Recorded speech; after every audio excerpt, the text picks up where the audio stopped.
Across the Park podcast is proud to be sponsored by Globe Gas and Heating. For the best kitchen and bathroom renovations, boiler servicing and repair, and central and underfloor heating in the Northwest, head over to globecentralheating.com and quote Across the Park for a free quote.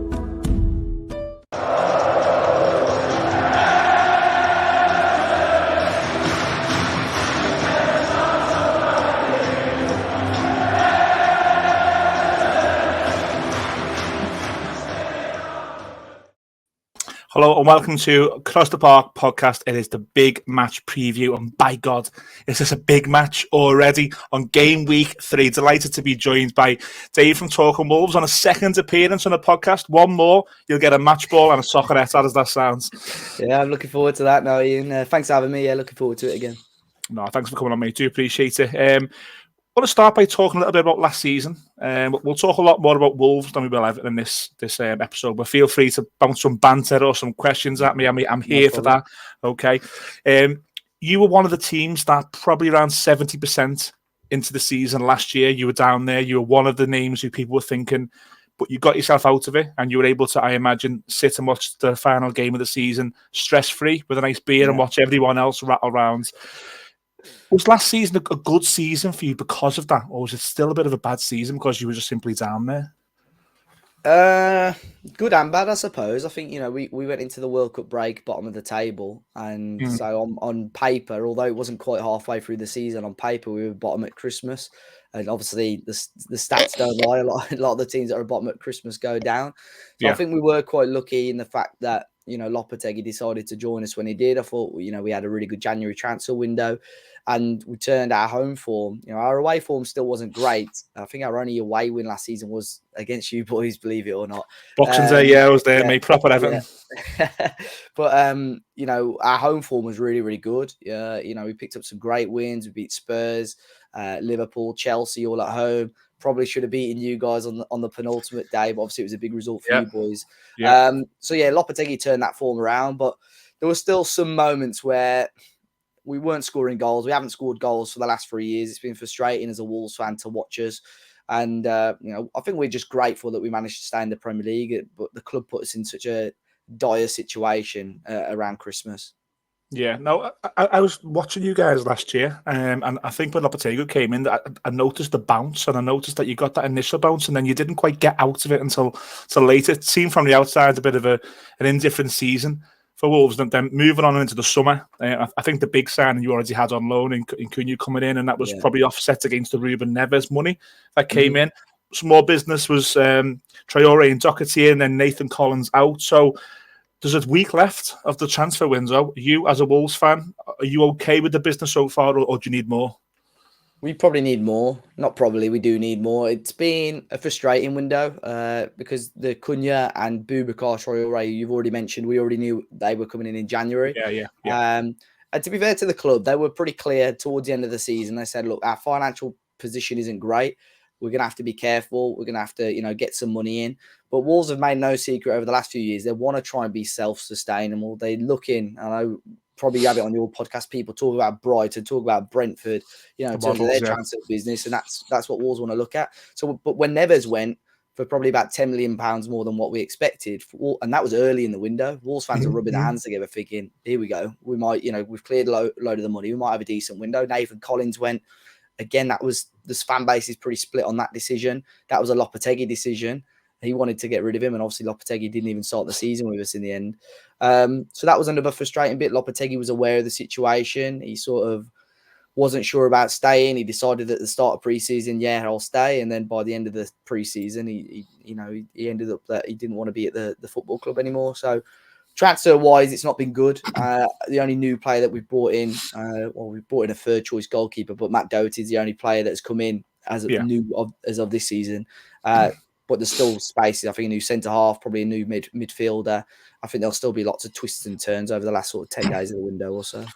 Mate, I hope so, because Everton needs a few. Everton needs a little bit in. The fans are getting a little bit restless up in Merseyside. I think we ended last season when that final game, that final kick happens against Bournemouth, and we all went out and I say this, that Bournemouth game, we didn't really celebrate after it. We just went out and thought we can't get back in here. But we all sat down and said, don't go into next season weaker. We can't. We just cannot go into next season weaker. You've got to go and get a striker. You've got to go and get a creative player.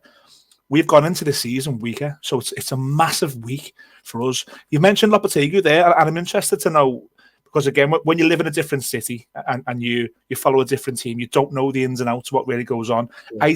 I see what the mainstream media say, and what they said is that the statement said there was a difference of opinion in certain issues between manager and club. What were they? I think it was the transfers and finances. I think, Lopetegui joined us. He was quite spoiled in that first transfer window. He had to sanction all the deals, which is perfect. But I think Cunha was his number one target. We spent 50 million quid, or we're going to spend 50 million quid on him. And I think he's a good player. He showed good signs already this season. But I think at that time, for us to spend that amount of money on one player probably wasn't needed. Sorry, my dog's. It's okay.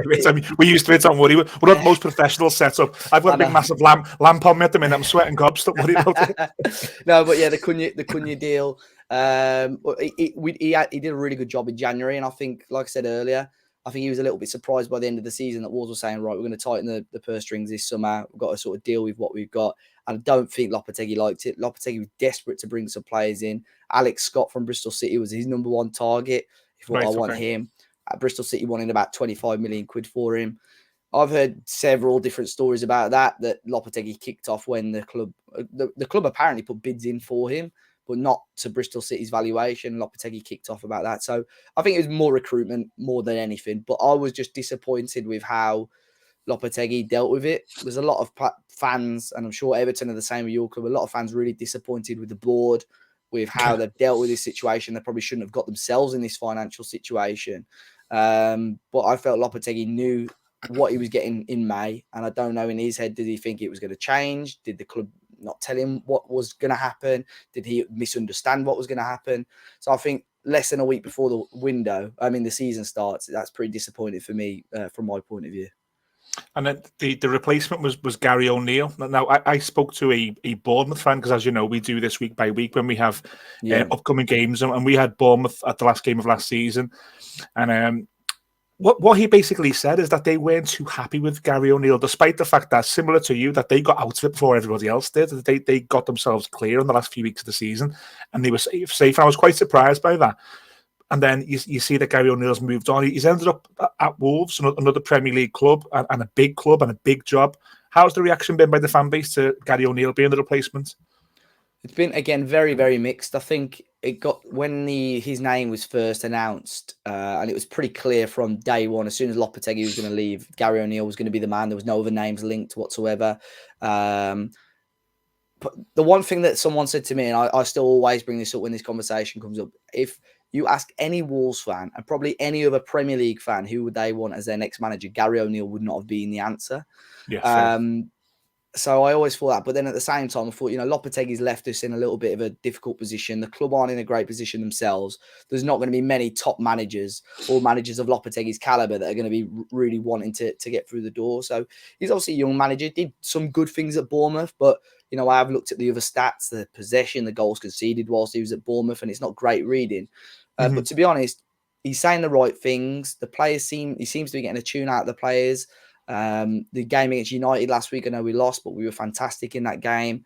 But then on the flip side of that, weekend just gone against Brighton wasn't so good. So I think he's got a lot to learn, but I'm trying to look at the positives rather than the negatives for Gary ONeal. It could be a really good appointment from Wolves, or it could be an absolute disaster. But I think we just got to wait a few more weeks to see how it turns out. It's interesting that you mentioned the Manchester United game, because on my notes here, I've got that written down. And why I've got that written down is because, again, from the outside looking, and everyone's got an opinion on different clubs, and it might not be accurate. For me, when I was being, had a pint and I was talking about different clubs who'll be down there with us, because I think we'll be down there this season. Yeah. I said I thought Wolves, all summer I thought Wolves will be one who won't get out of it, maybe until the last 2 weeks of the season, and worst case scenario, Wolves are one of the three that might go down. I then watched the Manchester United game, And I thought, wow, like I've missed something here because, Matheus Nunes was absolutely brilliant. I know he's missing, thank God, for Saturday, but you played really, really well. And everything about the whole system and the shape and the way you defended and attacked looked really good. So then I'm thinking, this team could have a good season. This team are not going to be down there. What's the truth? Is it somewhere in between? Do you think Wolves are testing for a decent season, or will you be down there this year? I think somewhere in between is probably right. I think for me, it's still so early to say. Like on our podcast, on our channel, I'm always so positive. I try and look at the positive side of things. I try and look at, what we do well rather than what we do bad. And to be fair, the United game was a weird one. I think obviously Gary O'Neill took charge, I think, officially on the Tuesday or Wednesday. And obviously the game was the Monday. And every Wolves fan either watching or going to Old Trafford for, we've got nothing to lose. I don't think we're going to get anything out of this game. And obviously we didn't, but the level of performance, the amount of attempts we had, obviously we could have and probably should have had a penalty at the end as well. We could have so easily got something out of that match. And then all of a sudden, despite us losing, the fan base, like everyone's jubilant, everyone's happy, everyone's really looking forward to the game against Brighton. Like, we can't wait for football to be back at Molineux. And then we got, put back down to reality really, and against Brighton, who were very, very good. I thought Wolves made it easy for them, but again, we weren't dreadful. And I think this is weird with Brighton. I was hearing and seeing the same things when they beat Luton 4-1. Apparently, Brighton weren't unbelievable that day. They just were so clinical, and they did the exact same thing against us. We had first half we were in it, missed 2 great chances towards the end. Then 10 minutes after half time, we just switched off. They scored 3 goals for them. That's it, game over, and the match is done. So there's still some things. There was the high line players like Craig Dawson and Max Gilman, who aren't quick players, getting dragged out and sucked in, and we were getting caught out like that. So I think there's a lot of things for Gary O'Neill to tweak and still, change with this setup. We're talking up here. A lot of fans are talking about this game on Saturday. All of a sudden being a real. I started the show with this. All of a sudden, it's become a bit of a big game. If you lose your first 2 games, and if only one of those, and I'll say for me, we had Fulham at home. I don't think we should have probably got beat by Fulham. I imagine you were looking at Brighton as a fan at a game that you get something out of the 2 games. If you go into game 3 and you're playing a team who will probably be one of your rivals from now until May, it does become a big game, doesn't it? Even though it's game week 3. Definitely. And I think I got my fixture list the wrong way around. I thought international break was next week. It's actually the week after. But I think you do not want to go into or even game week 4. You don't want to go there with 0 points, because if you go into the international break with nothing, you sat on that for over a couple of weeks. All of a sudden, the blame's starting to be passed and thrown around, and you're more than likely you're going to be in the bottom 3. So this is a big game. I don't think Wolves fans aren't hyping it up too much yet, but I think they know deep down Wolves need to get something out of this. And I know Everton are probably in a similar position to Wolves. I watched the game against Villa.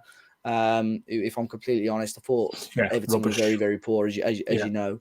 But in terms of chances created, I think the first 2 games, Wolves and Everton, if you're bothered about XG, they're quite high up on the XG tables and not scoring enough goals.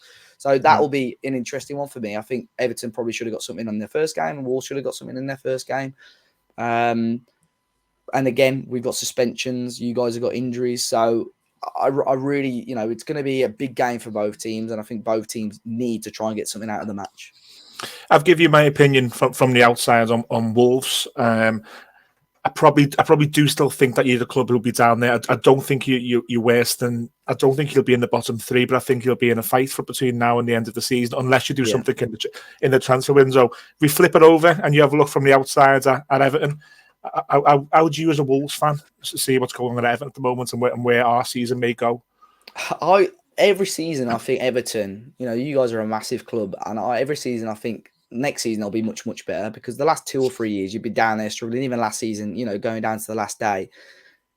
Everton as a football club, and again, this is me looking as an outsider, it sounds like you got a sort of similar situation to us at the top. It's just not being run properly at the moment. Absolutely. Even I don't know all the ins and outs of your financial situation at the club, but I look at some of the signings or the players that you linked to, and I'm thinking, how are Everton, or why are Everton spending this amount of money on a specific player? And I think you've been unlucky, striker for you guys and goal scoring is the same issue as what Wolves. And I know Calvert-Lewin's had his injury problems and so on, and he's not been able to get the consistency. So I think that's the main issue, goal scoring for both teams. But Everton have got experienced defenders. But then you look at the game on Sunday, and I think as an Everton fan, you're surely going to be disappointed with how you conceded some of those goals. So I don't think it'll be plain sailing for either team this season, but you would hope, and I think that both clubs are big enough, have got enough quality that they should be in the Premier League again next season. But both clubs should be nowhere near this situation. Looking 5, 6, 7 years ago when both clubs again were in European football. I just look at both big clubs, us and you, and I just think there's a real chance that we may not be ending the season with the same manager we've got now. I think there might be a bit of chaos between now and the end of the season for either club. You might have a scattergun January, try and get yourself out of it. And we both know ourselves with the FFP and the finances, it's not as easy as to go and throw money at a striker. Exactly. Going into Saturday, how will you set up and who will your key men be to get a victory at Goodison? Well, it'll be interesting to see how ONeal sets up this time because, like you said earlier, Núñez got a red card on Saturday, and I'm sure we'll see a lot more red cards with how the referees are throwing out the bookings and cautions this season. So it was a stupid red card for Núñez, but he's sort of been playing as a wide player, and Wolves been playing sort of like either a 4-3-3 or a 4-2-3-1. I think in terms of players, the Jose Sarr, I'd assume, will keep his place in goal. Probably be Semedo, Dawson, Kilman, and Ait-Nouri again across the back. Mario Lemina and João Gomes as the holding midfielders. I think Cunha will definitely keep his place. He's been fantastic for us, and it depends. Fabio Silva started on Saturday. A lot of fans wanted him to start, but it was almost as if the occasion was too big for him. He missed a couple of big chances. He just seemed a little bit sloppy, a very nervous performance. So I would assume he will come out. Cunha will play as a striker. We'll see Hwang Hee-chan come in for Núñez, and probably Pablo Sarabia start. A bit more experience in there as well. So it'll be interesting, but I'd assume Fabio out, Núñez out, and Hwang in, and Pablo Sarabia in. It's not a bad side, that, to be honest. And again, with us, I couldn't tell you who we'll play because we've got a bit of a problem at the minute that Dyche is playing Michael Keane, who I'll make no bones about it. I don't speak for the fan base, but I'm making no bones about it. He's not the fan base and not with Michael Keane. They have been with Michael Keane for a long time now. He was pulled out of the side of the last 4 games of last season because of how bad his performances were. And Sean Dyche has put him back in. He was a nightmare at Villa Park. He wasn't really good at home against Fulham. So there's calls now to change him. The problem being is the 2 backup centre halves are quite young. We've got Jared Branthwaite, who's back from a loan spell at PSV. Ben Godfrey, whose best form has really been as a fullback. So it's whether the manager buckles to that pressure to swap that, and if he does, that could be an interesting battle between Cunha and whoever plays that centre half. Because if it's Cunha against Michael Keane, I'm terrified, mate. Absolutely terrified. We'll have Ashley Young and Nathan Patterson as the fullbacks. James Tarkowski will play the midfield again. The midfield got walked through on Sunday, and the reaction from the fan base and different podcasts has been that needs changing. The midfield 3. The problem we've got with the midfield 3 is no one really wants to take the ball under pressure. If Idrissa Gana Guy does it, he seems to get they nick it off him. Takore is really good at making positive runs forward, not so much on the ball. Amadou Onana, who externally seems to be the star, Sky Sports are trying to sell him all the time. He's having a very indifferent period. He got dropped at the end of last season, and Dominic Calvert-Lewin went off injured, and our backup striker is Neal Maupay, who again is the fans do not want to see Neal Maupay. So there's a real chance for me, Dave, that Everton might come into it with a completely different shape and system on Saturday, which is going to be difficult for us and you, really. Yeah. The one player I forgot to mention in my lineup as well is probably Pedro Neto, and I think that'll be an interesting battle.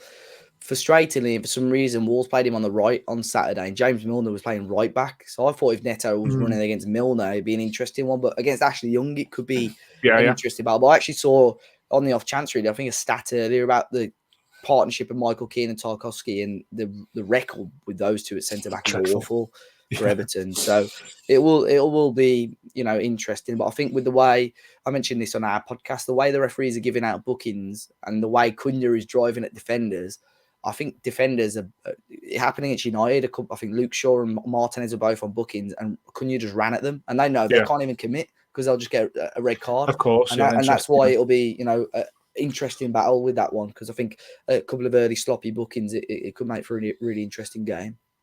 I think our weakness, like I've said, will be the not having a striker.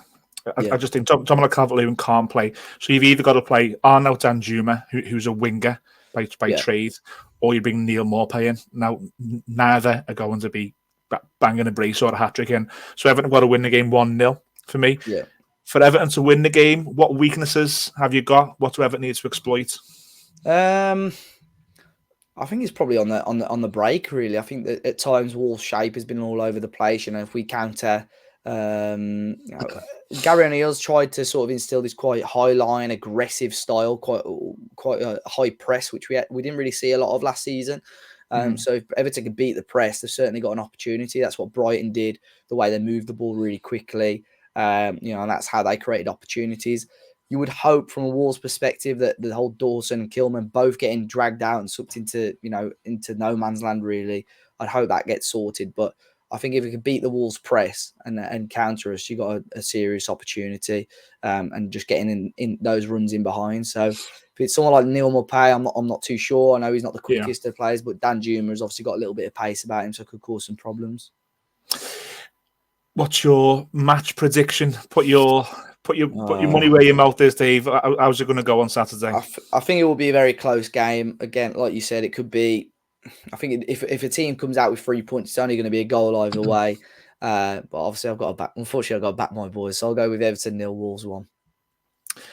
I've got two ways of looking at this. If I look at it with my head, now I can't spend this last week moaning how crap we are and then say we're going to win. It doesn't matter. Yeah. So if I look at it with my head and I sensibly look at, I think if Everton can get a point in the bigger picture when we're sitting in March and we look back at the start of the season where you didn't lose to Wolves, that could be a difference. So I think if Everton get a point long term, that's not a bad point. But my heart says, because of how Sunday went at Villa and how the pressure on the board and a little bit of pressure already on the manager, I'd love to see Everton go and come out and really put a good performance. So I'm going to go with my heart and I'm going to go Everton 2, Wolves 0. But don't put money on that. Please don't put money on that. David, really great to get you back on and give you 20 minutes of your time. So we're going to put the Wolves hashtag on the description. So any Wolves fans who are just finding you, go over to @TalkingWolves. But what have you got coming up on the channel? So yeah, we do, the usual stuff. We've got our weekly podcast. We do match previews, match reactions after the game. So obviously, if Everton do get 3 points, you want to see me almost crying into the camera, feel free to jump over. And then we get to do the fans react as well, where fans jump on, just give their quick thoughts on the match as well. So yeah, talking Wolves everywhere. I appreciate that. Yeah, any Wolves fans who are watching that, we can vouch. I've watched some of their shows and absolutely brilliant content, good lads as well. Any Evertonians who are just finding us on the hashtag, we are at Across the Park PC on Twitter. Go and give us a follow and please like, share and subscribe to this video. But Dave, again, thank you so much, my man, for coming back on Across the Park podcast. I'd love to say good luck, but I wouldn't mean it. No, thanks a lot, mate. Thanks for having me.